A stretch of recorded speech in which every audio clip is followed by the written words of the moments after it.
Have you ever seen a UFO or unidentified object? Have you ever seen them real close to the ground?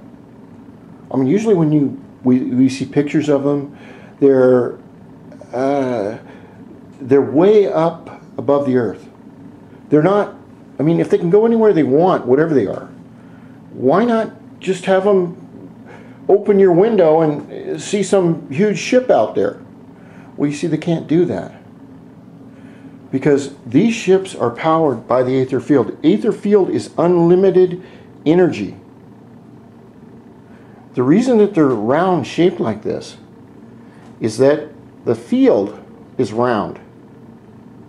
Picture this as an electrical atom, okay?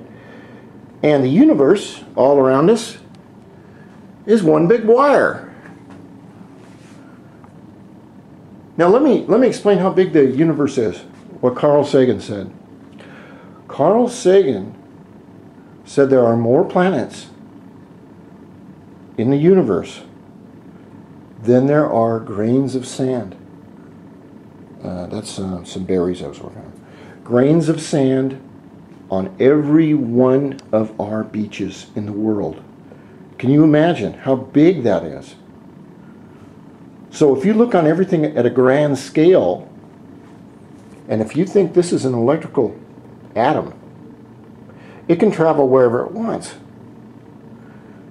Now, energy travels at the speed of light through this conduit or wire.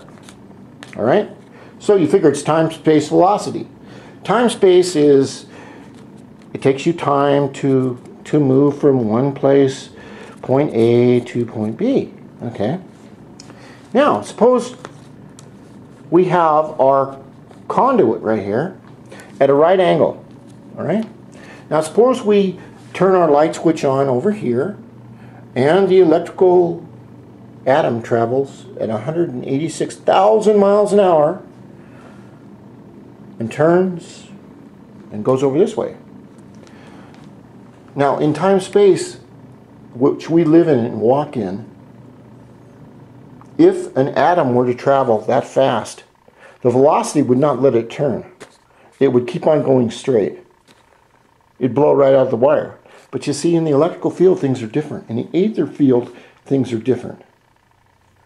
These ships power up, and they use the field, which is one step, it's going to be one step higher than air travel. And except it can go anywhere in the galaxy in that field. In the field, in the aether field that Tesla wanted to send his energy, there is no time in that field. Which means if I had the coordinates from this planet to this planet, let's just say,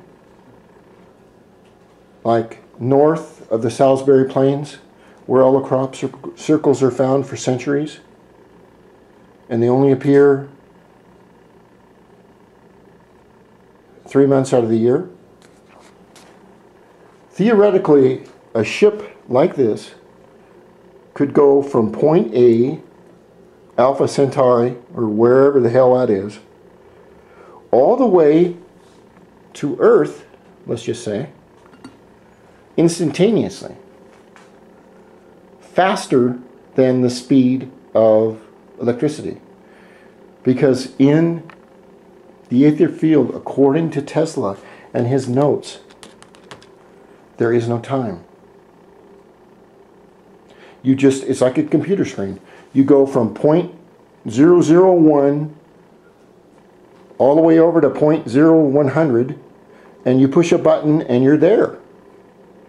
That little white dot didn't roll across the screen. It went into the field. We'll call it the field. It went into the circuits, over, and came back up. That is what the aether field is. And the aether field will open up the entire universe if we just try and understand what he was doing. What we need to do in closing, and I'm not an electrical engineer, wish I was, we need MIT and those very, very brilliant boys there, the upcoming electrical engineers to take another look at form follows function, what this is going to do.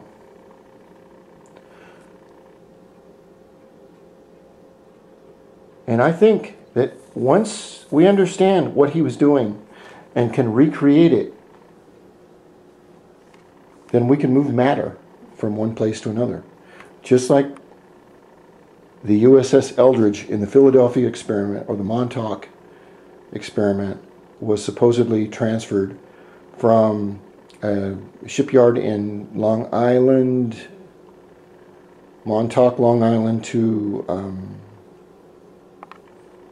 Virginia, the shipyard down there, 1943. The problem with the transfer of the ship is they tried to transfer humans aboard the ship into the field, and we are bioelectric beings, and you can't do that.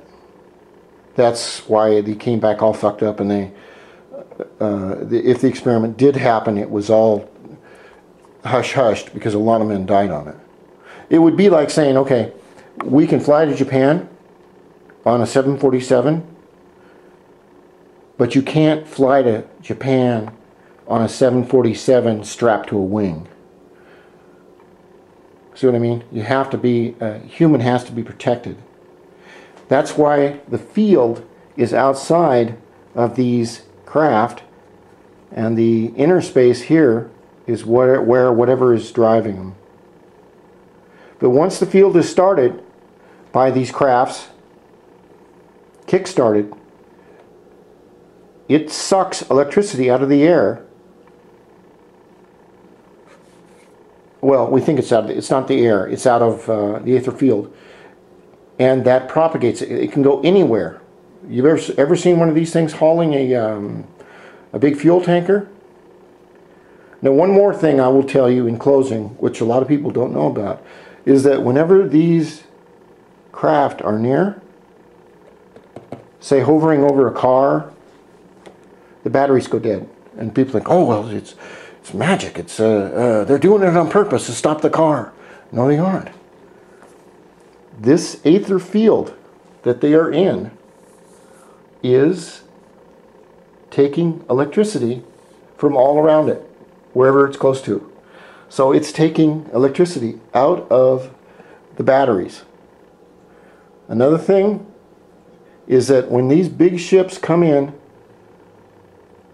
to north of England, a lot of times, and this is a fact, the bigger the ship, the more the towns around those crop circles have huge electricity losses or surges.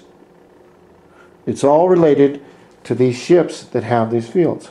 And when they start in the field, they disappear. They're hovering over those crop circles. But that's a whole different story. Anyway, I have videos on crop circles, patterns, how all of this relates to the Philadelphia experiment at Montauk, how Tesla was involved with that, and also what Stonehenge is involved with this too. Stonehenge and the crop circles only occur in one part of the world, and they're both intricately related. So if you want to see my other great theories, I hope you do, and I hope you like them. And I hope to God that in the future that we find Tesla's aether field, electrical field drive, and we can go to the stars. We go anywhere we wanted to. Anywhere. In the blink of an eye. Be faster than the blink of an eye.